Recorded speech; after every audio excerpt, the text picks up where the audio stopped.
Hello, hello, hello. Welcome to the Founder Hour podcast. This is your co host, Posh. We've got a new episode for you today, and we're excited that you made it here. Before we get going, make sure you subscribe to the podcast, give us a 5-star rating, and then subscribe to the newsletter. Get some new updates from us, some exclusive content, things that nobody else has. And oh, one more thing, enjoy the show.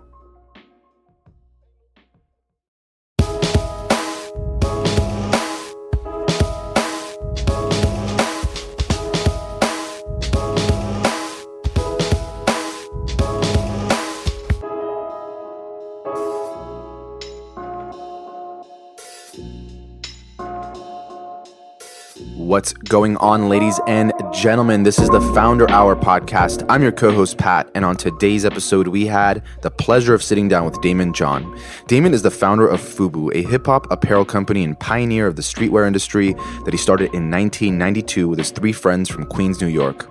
He's also the star of ABC's Shark Tank, where he spent the last 11 years investing in and advising countless startups and entrepreneurs.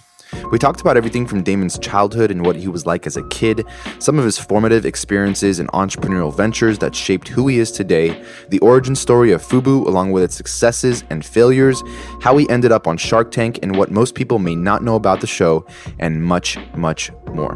Here we go.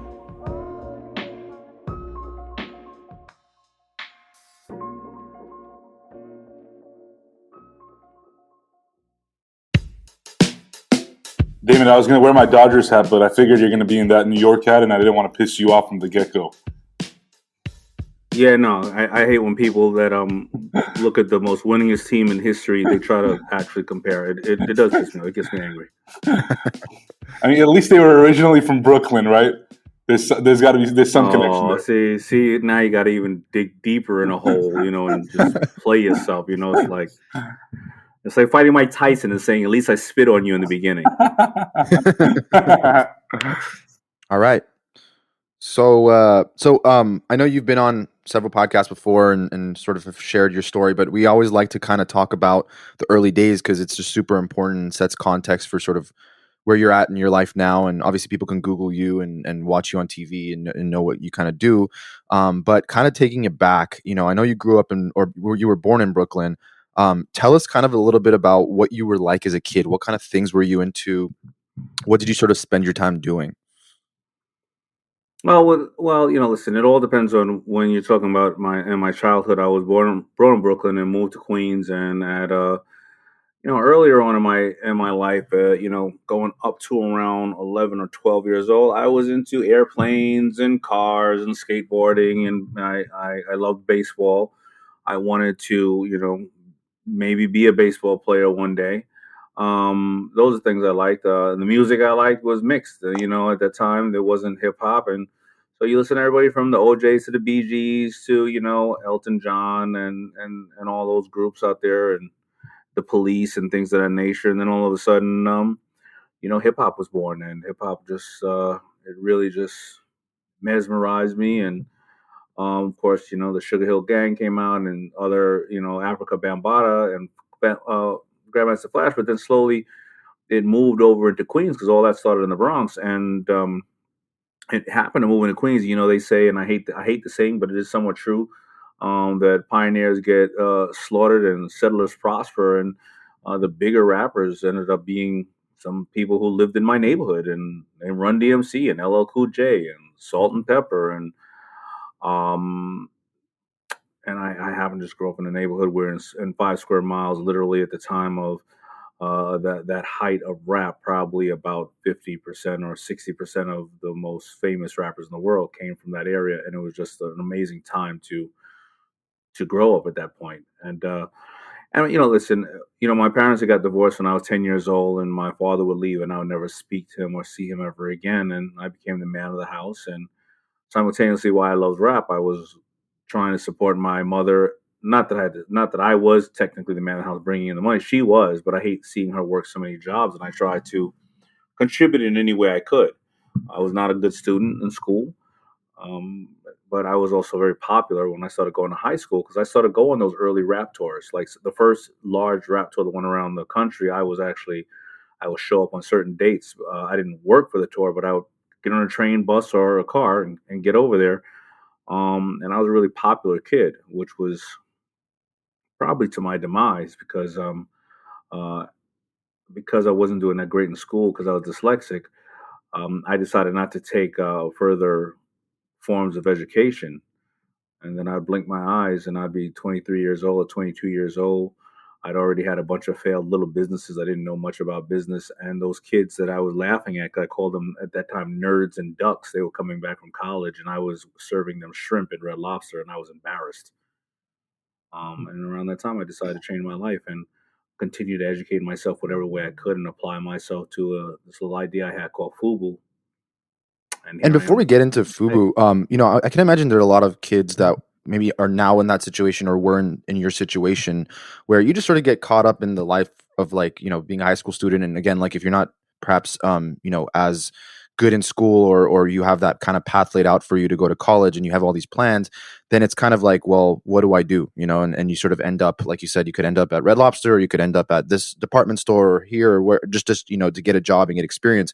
But for you, did you have, I mean, at that point, before you even, decided I'm going to change my life, did you have a vision of what you thought your adult life was going to look like and what you would do for the rest of your life or career, or you weren't really thinking that far ahead? I was thinking that far ahead, but I was again egotistical, and I was young, and I can't say that I was book smart, but I had some level of intelligence, and I would think that I'd be rich or I would be some kind of business owner. I really thought I would, so I would open up little businesses like buying crash cars and putting them together and selling them, but I didn't have any plan. I just was running and shooting without any knowledge. I was just generally going down the path, just like most entrepreneurs do, who eventually end up failing. And I wish I had a more of a calculated plan. So I would start businesses, like I said, crash car business. I would buy a crash car for five. I believe if I put $5,000 into it, of parts, I could sell it for 15. I did the math. It was this math was extremely simple. 17 years old, if I ended up buying one, and by the time I keep doubling down, I'd be a millionaire by 18. So that was a simple math. That was it. That's how it was going to work. And then all of a sudden, reality set in, and I had zero money, and I had no car. So then all of a sudden, I decided to run a transportation service, almost kind of like a Lyft, but for a van, 15 passenger van, where people would hop on and hop off on the bus route, but I had a crappy van. And when you get a ticket by the Department of Transportation, you can make $200 a day doing that van route, or 250.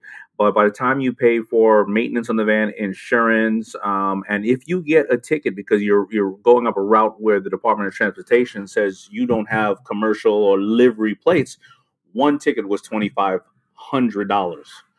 One ticket was 10 days of work. If you had was grossing and being able to keep all of that gross, meaning the whole net. So it was really, one ticket was about 30 days of work. And so that business failed as well. Because why didn't I just go get livery plates and actually be a Right. legal one, and finance a van? And but that's the kind of the learning process. Damon, looking back, you talk about your parents getting divorced when you were 10 years old and you started working at such a young age. I mean, you've been working literally most of your life at this point.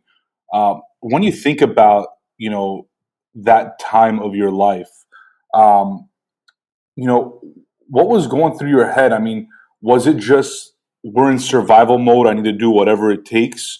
Or was it one of those things where you told yourself, it's only up from here, right? I'm going to do whatever it takes to be extremely successful. So there was no extremely successful, and it wasn't whatever it takes, because the story of my story is at the same time when hip hop was absolutely starting to dominate. It's the same time that crack came into neighborhoods, and most of my friends, the entrepreneurs that we would see that look like us, would be drug dealers. Right? You didn't see the parents, you didn't see the hardworking people because they were at work. They would get up early at 5 o'clock in the morning, come home at 8 o'clock. You wouldn't see them, but you saw the drug dealers outside of school. So um, it was not whatever it takes. What it was initially was since my mother worked that hard and I knew the hardships that we didn't have gas or electricity, but I needed to buy a brand new pair of suede Pumas, or I wanted to buy a leather blazer to look like Run DMC, how was I going to get it?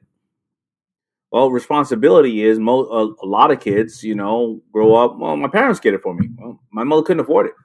So initially, it was to not be a burden, and as well as to look fly, to be able to get the things I want. That was the initial way. And I was too young to really get an official job, so I could not leave it in the hands of becoming employed. Maybe I'd get a summer camp, job as a counselor. Maybe I'd get the summer to clean up the parks. But man, what am I going to do all the other months besides the summer? So it was more about getting what I needed at the moment, immediate gratification, and I would take it from there after that. Mm-hmm. And obviously this sort of entrepreneurship, the word and the concept and everything has evolved so much, and also it's become a lot more popular, I would say, in the last maybe like 15 years.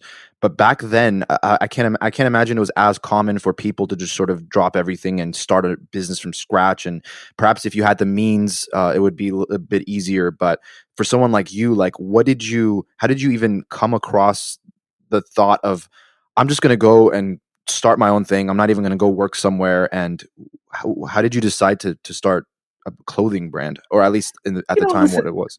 In reality, in most cultures, entrepreneurship has obviously been around since the first day that we've existed. But you just called it hustling, or you called it bartering, or you called it whatever it is. And especially cultures and or people. My father's from Trinidad. Half my parents are from India. My grandparents and my family, and obviously my mother, are African Americans, and Caribbean people, African Americans. We always were in generally the service industry in some sense, selling something, right? We didn't make it because generally it came from people who could make something, meaning we would buy goods and bring them in. So that was always around. However, there was never a formalization of the word entrepreneurship. It was all either you got a night hustle, you got a day hustle, you work at a store, you work someplace here, but you tailor clothes, or on the weekend you'll be at the flea market and you sell your little pies or whatever. Or the theory of an entrepreneur, a technical entrepreneur, is kind of like the person who comes and sets your house on fire and then comes to sell you a water hose to put it out, because you always felt like it was this person who was hustling you, and they had everything all kind of figured out, these lines and their delivery, and you were like, what's going on here? And you realize you got by somebody. So it was never like, I'm going to be my own business owner. And you have to think about it. When you grew up in my community or any community as a person of color, we didn't see on TV people of color that were entrepreneurs. There were two people on color that were entrepreneurs on TV of color that were entrepreneurs, and number one was Fred G. Sanford, the junk man. It didn't look like he was doing that well, so obviously you didn't want to be like him. But the other one was somebody who was a little kind of past your theory way of thinking. His name was George Jefferson. Didn't George Jefferson have like a Cleaners or something? And how did he live on Fifth Avenue? Moving on up with the Cleaners, maybe. I still don't even know if people I own with Cleaners can do that. But we probably think he probably had a massive one if you really think about the way it is. But again, it wasn't something that you really embraced as a business. So, Daymond, both Pat and I come from an Armenian background, so very similar. Our parents have always kind of raised us with like, you have to go out and earn, what you're going to eat, right? You got to go hunt what you're going to eat. And it's always been that way, right? They've naturally been business owners and entrepreneurs, but they haven't necessarily been successful, or they necessarily haven't made it to the millionaire, billionaire status. They're still working hard. They're still hustling. We created this show so that folks that are listening to us can get inspired and can find a relatability factor with the founders like yourself. So for those that are out there that are in the minority communities that, have seen hustle and hard work, how do you go above and beyond that and start to scale, right? How do you go from just doing something and selling something to almost institutionalizing it, or almost making it something bigger than it really can become, right? And you're someone that has done that multiple times. So I'm really curious from your point of view, how folks like us can take it to the next level. Yeah, so it is, there's only two things you're ever going to be in control of in your life, right? It is the perception or the lens that you look at something through, and then it's going to be the actions you take. Those are the only two things that you are in charge of in your life. And I was always a dream big person. I was always a person that, anything worth doing is worth overdoing. And a lot of entrepreneurs don't realize that there's a couple of key components to be an entrepreneur. First of all, you have to be a little bit vulnerable. You have to be walking in the rooms and learning, right? You have to know also that this thing is a team sport. And third is, you're not the end all be all. You're the last person that really ever benefits off of entrepreneurship. You have to empower, whether it's the people that work for you, whether it's your strategic partner, and definitely your customer. So if people think about entrepreneurship as I got to go work in the business every day, well, they're thinking about it the wrong way. They got to work on the business every day, right? And your cash register needs to be ringing when your head is on the pillow. And if you don't get to see other people that have made it to that point, well, you don't understand that, right? Because the next step after that is, a lot of entrepreneurs, they get to a certain point and they're doing well. Well, now I got to open new businesses. You don't. You got to invest in new businesses, in other businesses. Or maybe your money will work for you because you need to have financial intelligence. Every day you are making a dollar, profiting a dollar. And you figured, well, I know so much about my business. And the reason why I am, I got a good business. I'm making $400,000 a year at home. I don't need anybody else to talk to me about it. Well, maybe you need to understand again, maybe there's a financial advisor who knows how to put your money to work. But a lot of time we believe that the only way that we are supposed to profit is the hard sweat that we put in. Right. And you have to keep expanding your mind of saying, maybe I get to, and maybe you don't even need to be an entrepreneur. There was a man who passed away, and I remember Tony Robbins telling the story. The man, he was born probably about 1918. I think the man died probably around 1995. He was a son of a slave. The highest paying job he ever had was $30,000 a year when he had finally gotten to UPS. But by the time he died, he left $70 million to his family due to the stocks that he bought at an early age. Right. So you got to have the mentality of who am I going to get to empower and work for me? Right now, I can't tell you how many billionaires work for me, and they work for me every single day and they bust their butt. And some of them even dead. Their names are Steve Jobs, Elon Musk, Jeff Bezos. So when you have the mentality and knowing that this is bigger than what you're doing, I don't care if you are selling vegetables. At some point, somebody decided to become the goddamn Jolly Green Giant. So I don't care what you're selling. There's a way to make it a global product brand, and you're going to put the same amount of work in too. The same you only have 24 hours in a day. You're going to put the same amount of work in. It's just you're not deciding to call the right people, make the right offers, share this amount with somebody else, another distributor, another whatever. And it's just the thought process that keeps them stuck. Right.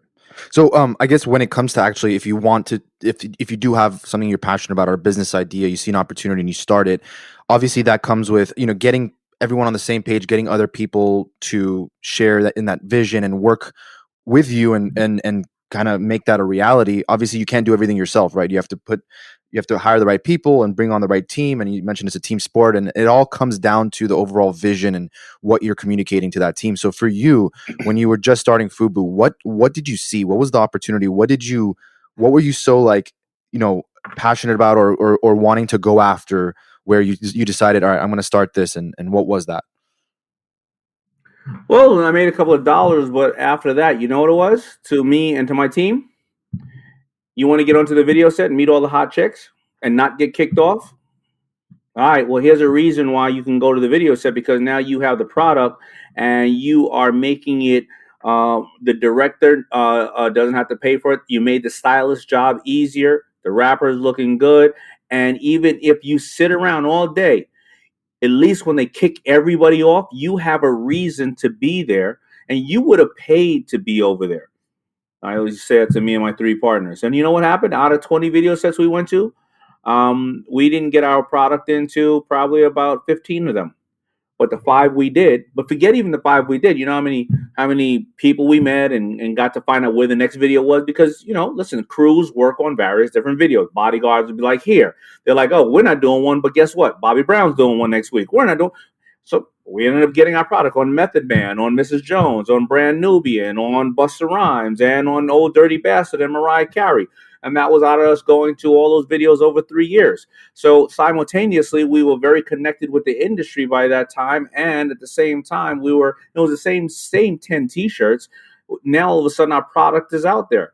And we would have done that for free anyway. It's almost like somebody saying you want to go to the club and get paid, or you want to go to the club and have a reason to be there.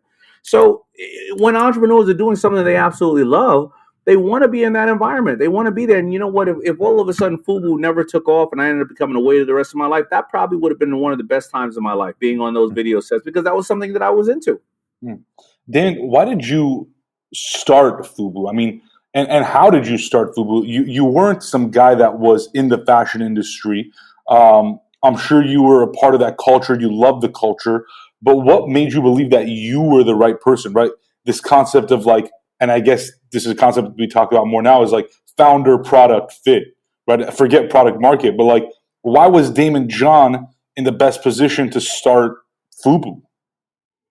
I wasn't. I was a true entrepreneur that took affordable steps. So I started it because I believed that the clothing brands that we were buying didn't respect or didn't value us, and I didn't like to feel like that. And I was ashamed of wearing them, even though I knew that that's the only place I'm going to get a Champion sweatshirt, and that's Timberland only looks this way or whatever the case is. So I still want people to feel like I'm fly, but I also don't. I hate these people for the way that they're treating us. So at first, I just went and bought all Champion goods, all that, and I think I spent like $1,000 on a bunch of taffeta labels, and I just covered up every single thing I had with this little FUBU label, and I wore it for about a year or something, and people would be like, "Yo, man, what's that?" I'm like, "Oh, man, these some cool dudes I know.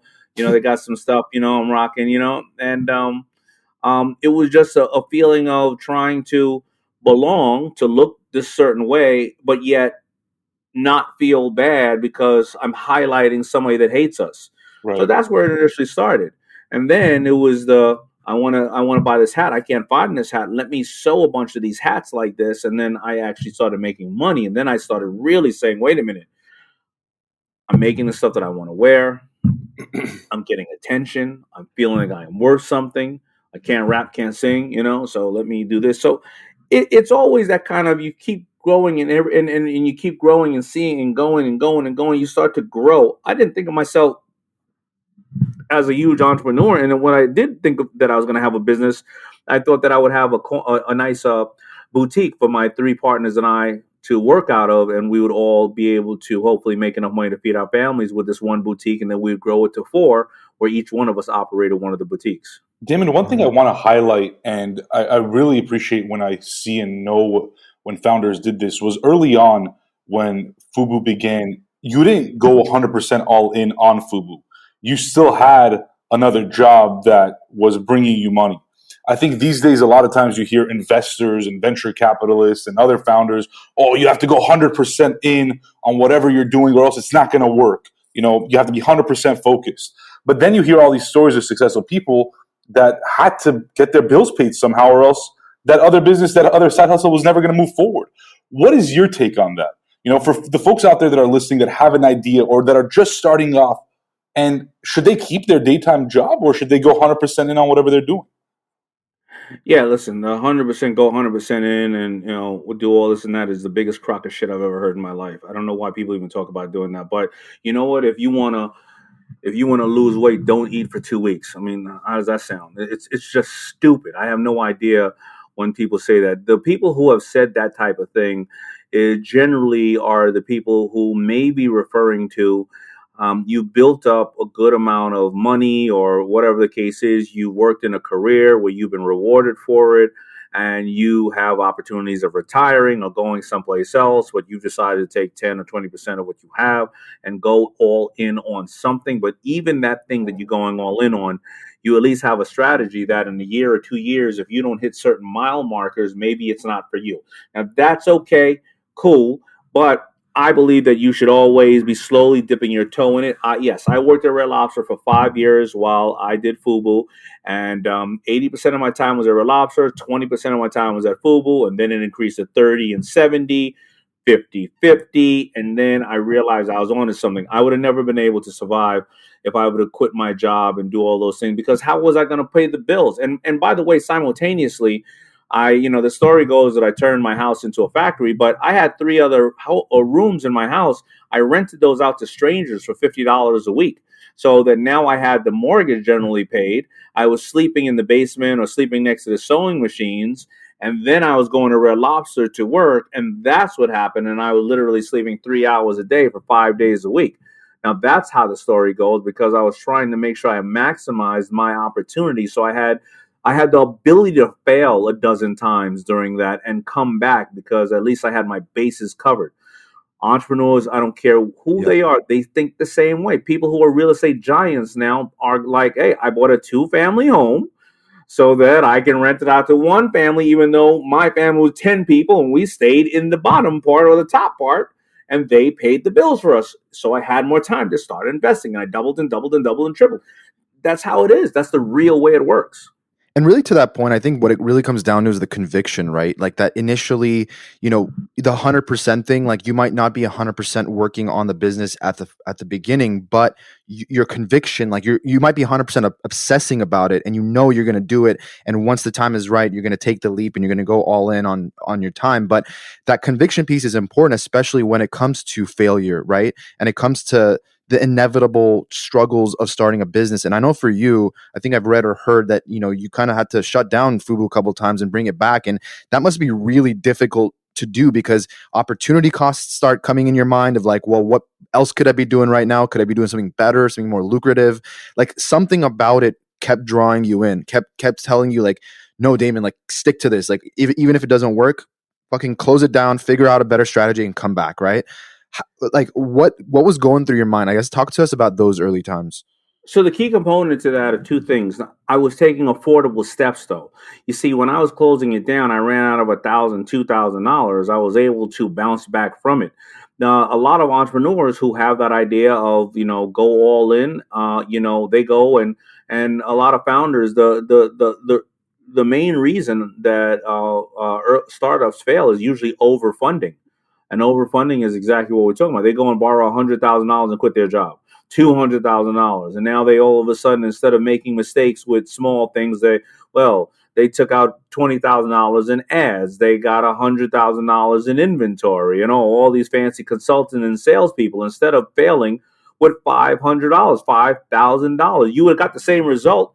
Money a lot of times highlights your weaknesses. If you have inferior inventory or inferior product, well, if you got 20 of those pieces that are inferior, well, what do you think 1,000 of them are going to do? They're going to be 1,000 inferior pieces. If your social media conversion rate is 2% or 1%, well, then putting more ads out it's not going to make any difference. It's a very small conversion rate. So I was able to bounce back, and I was frustrated. But on the flip side, I had told you about 2 or 3 other businesses that I started before that. This time it just felt different. This time it didn't feel as much like work, and I was excited to start it again. I wouldn't have started those crash car business or van business or any other business again, because it felt like work. It felt like hell. But this time I wanted to start it up. It's kind of like I want that feeling again. And and that's the whole theory of you doing something you love. You never work a day of your life. Right, exactly. And to that, people think it's like a cliche of doing something you love, and people say it all the time, but it's so important because that's what gets you through that hump. That's what gets you over those tough periods. Because we always talk about it. Like if you're just starting a business, which a lot of people do, myself included, I've done this too, starting a business for the sake of just starting a business. Like you see an opportunity, it's not necessarily like a passion of yours, but hey, there's a money making opportunity, and sure, that could be fine too.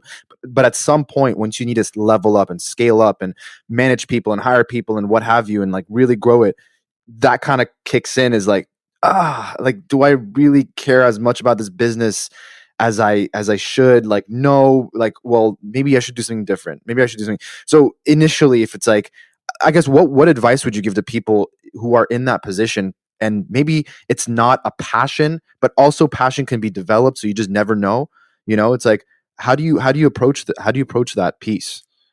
Yeah, two type of people fall into that framework of what you're thinking about. Like, oh, if it's just a good idea, so I want to make money of it. Those are the people that don't have any kind of.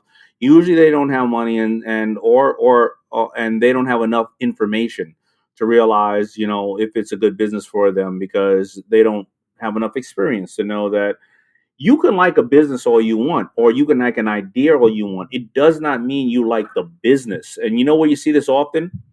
Restaurant owners. Restaurant owners who love eating. They love certain types of food, or restaurant people who invest in restaurants. But you then realize once you invest in the restaurant business, now you got to deal with inventory. Now you got to deal with real estate. Now you're done eating. You're done seeing that part. So you should probably be a chef or a food critic. Totally different industry, and you can be the best at that. But the day you open a restaurant, you are doing something totally different. So what component of the business do you like? That's the issue. I love the marketing aspect, and I love the inclusion of me being in hip hop. I love the empowerment of others saying, wow, look at this, the quality of where it came from. If I love manufacturing, no, I don't love sitting in a sewing machine. I don't love being in a warehouse. Can I design? Is FUBU the greatest design brand ever?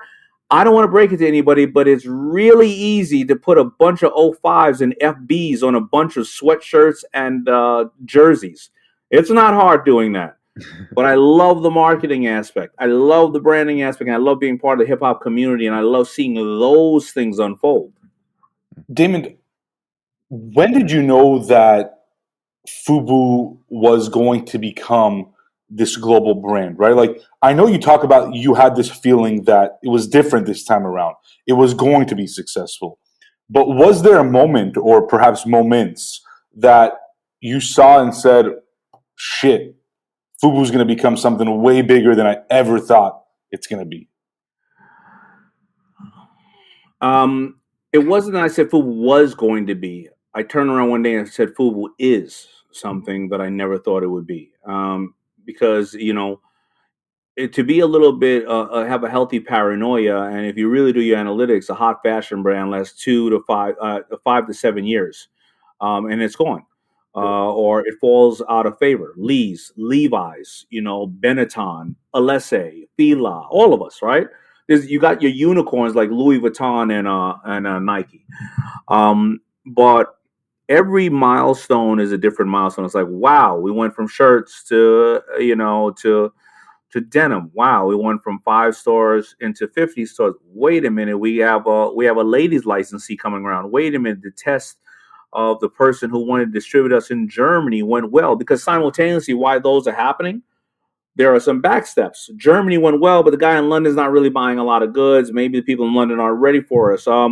The hats and the jeans went well, but the coats we tried ourselves, man, they came in. It was a bad deal. Or the licenses, the ladies one is working, but the pocketbooks aren't. So you're getting this good and bad news every day, right? Then all of a sudden you turn around and, well, I did. I turned around and reflected, and I said, wait a minute, I'm in 50 countries and we're doing an average of about, that time we were climbing, and we were doing about $200 million a year. And I said, and it looks like we're going to do more. Holy crap. You know what I mean? And I looked at my bank account and I said, what the hell is that? So I think it was at a certain time when, if you have this healthy paranoia, it's like anybody. When your nose is on the grind, and you when you take a minute to look up, sometimes when you're climbing a mountain, it's not often that when you look up and you look at how far you got to go, that minute you turn back and see how far you've come is the minute you go, all right, well, I can still keep going. And there are obviously many businesses, and obviously fashion and apparel is included in this category. It's tough for it to sort of stand the test of time as the world changes so much and as culture changes so much, and we've seen so many brands come and go. But why do you think FUBU has sort of stayed in, kind of ingrained in that culture as it's shifted, as it's changed, as new generations have come along and adopted new brands and new sexier, brand new flashy things that everyone's kind of after? Like, what is it that you think about FUBU, or the way you sort of built it, that has allowed for that? I think FUBU, the brand, the brand, the IP, the name is bigger than the business, by far. It is nowhere near where it used to be. And we can go into various reasons on why that happens with other brands. But, people like to sum it up as the first hashtag of clothing. And I think as it meant something bigger than what it was, and it still does. It means that we are serving a culture, or we are serving our own, whoever it is, right? And it has been adopted in so many different areas, from LGBTQ. They say something is FUBU, or they say whatever the case is. So it is a lifestyle, and so you look at things that many brands never get to the form of a lifestyle. There's four stages of anything, right? It is item, label, brand, and lifestyle, right? So you look at soda, we can get it anywhere, right? And that's fine. You look at it when you go to a store and it has a label on it. Well, you realize somebody has identified it, but you're not necessarily aware of that identification. You haven't been exposed to it 20 times or more. Then you look at it as a brand and you go, all right, what kind of soda is it? Is it Pepsi? Is it, I know the soda. And then do have some lifestyle brands that will be called Coca-Cola. Somebody will tell you, go get me a Coke. They mean the soda generally, right? And that we're fortunate enough for that to have happened in FUBU in a different way, where they say, well, that's FUBU, whatever it is, right? And I think that is that's the reason why we've enjoyed the recognition globally. But again, the business itself, and that is due to us and due to change, has dramatically changed. And we know that the investment of FUBU will come back around in any time that we decide to fire it up. And actually, right now, I guess because of the political and social climate, as well as people loving the late '90s and early 2000, we're getting a lot of inquiries about the brand. And we're doing pretty well now. Damon, I remember when I was a kid, my mom used to drag me to Macy's, right? And as a young, you're a young boy, and mom's shopping in like her section, and you're just like, what am I doing here? And I always used to go to the men's, boys section. I remember, I clearly and distinctly remember FUBU always being one of those brands there, right? And speaking of Macy's, I remember, and I'm really curious about this. When I first read about it, I was like, I gotta ask Damon. When you were trying to fulfill one of these orders, I think it was in the early '90s. I don't remember exactly what year it was. You got turned down several dozen times by different banks, right? Was this something that was a commonality back then? Was it because you were a Black founder? And how has that changed, if so, throughout the last 25, 30 years? So a lot to unpack there. It is still an issue with Black founders and people of color to get the proper things from the bank. I mean, this goes back to systemic issues, from credit ratings, and from where you live, and the banks that are accessible to you, and the rates they charge you, and various other things. So a lot of that is systemic. Also, in certain communities, they don't trust financial institutions for various different reasons. It's obvious reasons on one end, and some at other ends, it's ignorance. The bank holds your money back, and you believe that they're part of the government. But no, you didn't pay your taxes. That's what happened. You didn't pay those taxes. And we've also seen in some of the bigger issues that maybe had happened in '08, where banks were taking care of not just marginalized people, everybody. They were taking advantage of. But also on the flip side, we have to take responsibility for some of this stuff. I didn't have financial intelligence, so I didn't present it in the right way that a bank should be able to give me the proper resources. Also, we're not taught financial intelligence in school, no matter what color you are. Yep. Right. So how do you understand if you aren't taught this stuff in school? How do you understand what interest is, compounding interest, and or P&Ls are, and various other things. And unfortunately, for those of color, we generally have not had anybody in our life that came from legacy wealth. So there was not granddad or grandmom or somebody like that who owned the business for 50 years to pass down the information to us over the years for us to be a little more prepared. So there are a lot of things that are against us in the system, but also whether it be due to history or society or ourselves not going out and getting educated. It's not one thing you can point at. Yeah. Definitely. And we were always talking about this kind of stuff too, is like that early exposure that you get as a kid and how much of an impact it has on just what you end up doing with your life and your career and how important that is.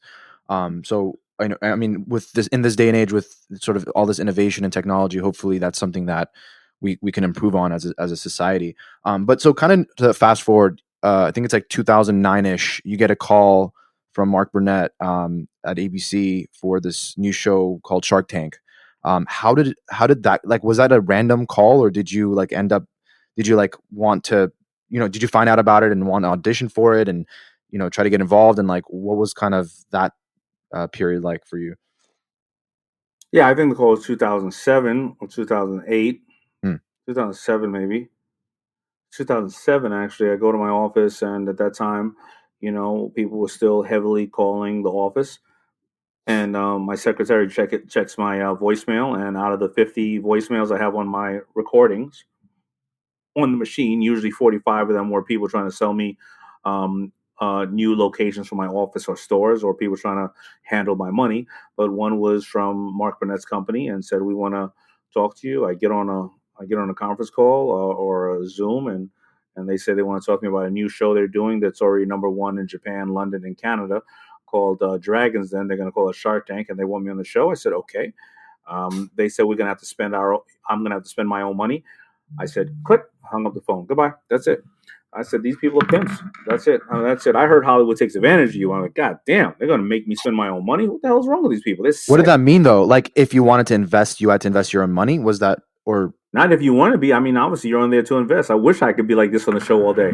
I'm out. Next. I'm out. Next. I'm out. So they were like, yeah, you're going to be on the show, and we will have some great opportunities for you. But, you have to spend your own money. I was like, why would I have to spend my own money? What the hell's wrong with you guys? Um, and then all of a sudden I said, you know what? It's '08. I got 10 clothing brands. 8 of them are dead because when people can't pay their mortgage, the last thing they're doing is buying another pair of jeans and t-shirts. They'll just wear them 10 more times. I'm only getting yeah, pitched clothing lines. And when I deal with a big department store, I want to upsell them. I want to say, I'm not going to take areas of real estate and clothing. I have electronics. I have plates. I have this and that. Another company. So I'm going to go on your show. Call comes back, says okay. I said, but I'm doing another show. Two girls are going to open a clothing store in New York that I represent. I represent the family. They said, what kind of show? I said, cable show. I'm being there 3 separate times, 3 minutes apiece total as their mentor. 9 minutes total. Excuse me, 3 separate times, 3 minutes apiece. They said can't do any other show but ours. I said, I have to pass. I appreciate the opportunity. Goodbye. Get a call a week later from a book agent, not even my agent, said, I heard you gave up a Mark Burnett show on ABC, but 3 girls that nobody will ever hear of called the Kardashians. What is wrong with you? And I said, I'm a man of my word. He said, you're an idiot. 2 days later, Khloe Kardashian calls me and says, we don't, the producer, not even Khloe, says, we don't think you're right for our show. We're not trying to target that market. We don't want you on the show no more. And 1 hour after that, Mark Burnett calls and said, so I heard you're unemployed. And Khloe Kardashian found out that I was going to turn down the show because I was representing the girls, and she said she would never get in my way. And I go over there and do this pilot for Shark Tank that I think would never, ever make it, ever. And now we're about to shoot our 13th season. So, that's crazy. What a story. Daymond, at the time, you're obviously, you're told that you're going to be investing your own money. Were you already doing that? Were you in a, because I know early on in the podcast you had talked about how your, at least your outlook is you should go from starting your own business or making your own money to starting to invest in other things so that your money works for you and not the other way around. Were you already doing that, and when did you start investing in other companies in your career?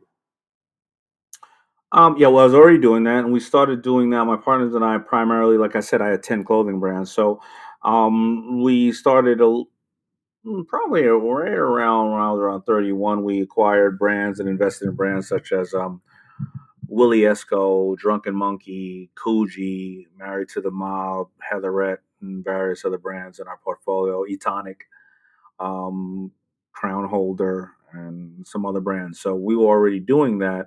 We weren't diversifying outside of the area, but we were diversifying within young men's apparel. But we had 2 or 3 young ladies brands.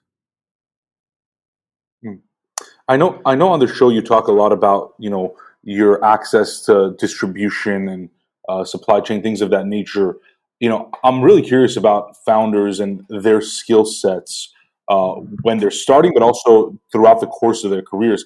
What do you consider the skills that Daymond John has built, in his business career, right? If you were to go start a furniture company tomorrow, what are the skills that, were transferable from what you did with FUBU and all those other clothing brands to what you can do, down the line, or perhaps advice you could give to other founders in different areas?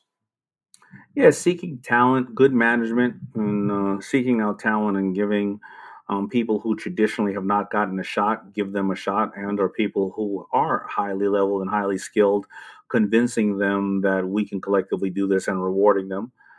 That's a skill. My other skill is knowing that I am not detail orientated at all, and I need people to operate these areas and my general weaknesses. The next one is a massive, massive Rolodex of people who are either influential, people who are manufacturers, or people who are in finance, people who are in licensing. My other skill set is knowing the big picture, and another skill set is knowing when to take it behind the barn and shoot it because it's done and move on. Lick my wounds, not care about the loss and not care about the embarrassment.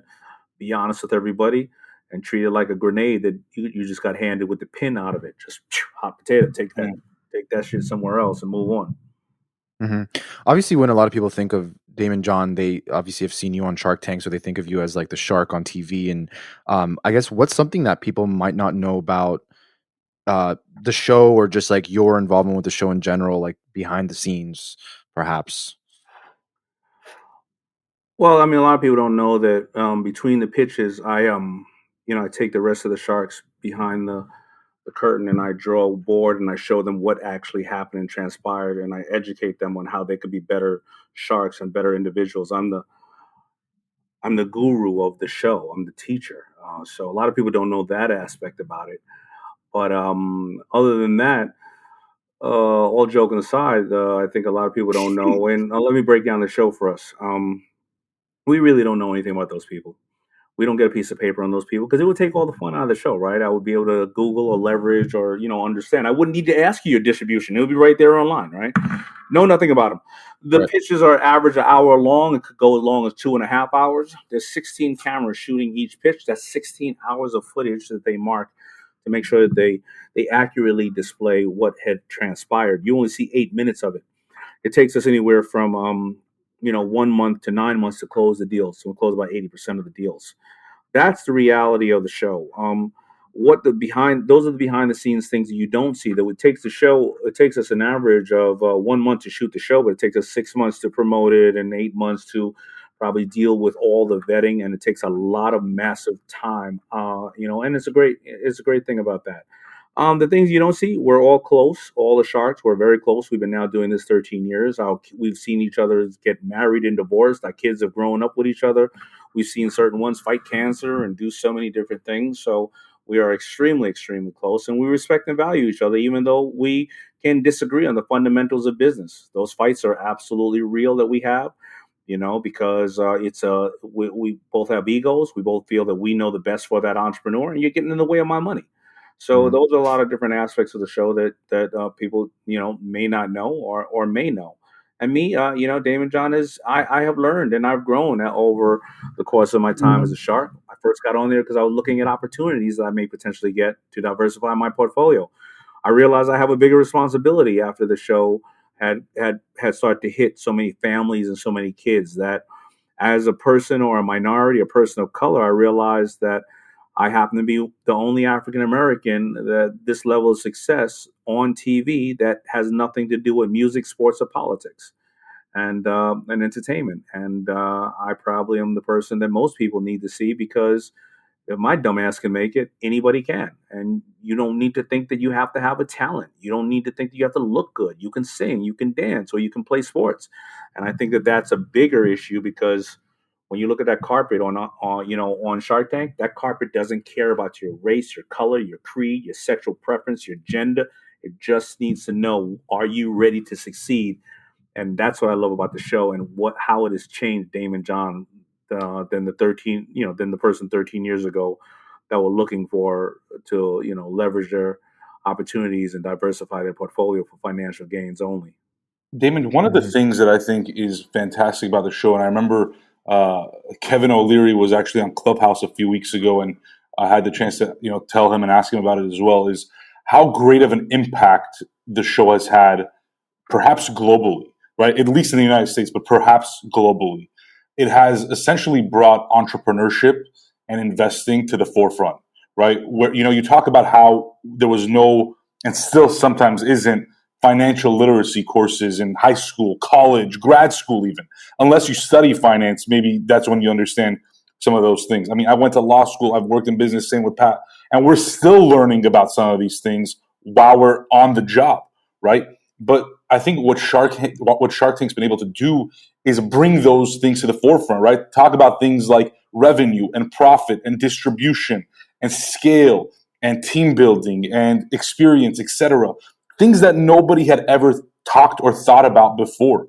And it gave people this inspiration that they can go and do those same things, that none of us are any special, right? Yes, there are certain people that have been able to succeed and now are in a special place, but when they started, they weren't special. I guess with that said, what has been one of the most impactful stories for you personally? Whether it was a founder that came on the show and you invested in them, whether it was somebody you didn't invest in, whether it was somebody that had got no investment at all, what was something that had the biggest impact on you or has had the biggest impact on you through this show? Well, I have to agree with you and I have to disagree with you in the opening, and I'm only tell you why, because all that information has been out there forever. But you know where it was at? It was in the Wall Street Journal. It was on CNBC. It was on places that you and I and many people didn't watch, or we didn't think we belong, because somehow you don't see startups on those places, right? You see a person who has a market cap of $4 billion having the conversation. So I think what you're saying is so accurate, because you weren't able to know what millionaires and billionaires are going to ask you in a room when they're trying to invest in you. And you definitely did not know the word royalty or margins, but now a 12-year-old can articulate that quite well and how to break down a company. But more importantly, I think one thing you did say was the startups, because the difference of when you see CNBC and a lot of these companies are, you're watching Shark Tank year after year, and that person was sleeping in their car a year prior to this. Now they're on Shark Tank, and the year after, that person is a millionaire, and you go to yourself, I thought the Wizard of Oz was never going to let me pass. And the curtain has been pulled back on the Wizard of Oz, and this is reality, right? So if I have to break down the couple of ones that I think have inspired me the most, I would think about three. One would be a little young man named Mose Bowes that I ended up mentoring, and I didn't give him any money, but a brilliant young man who has grown, and he has shown a lot of people of color and a lot of other people that, this little kid with 10 years old had the biggest heart. Now he's 19 and doing quite well. So I think that inspired people for various different reasons.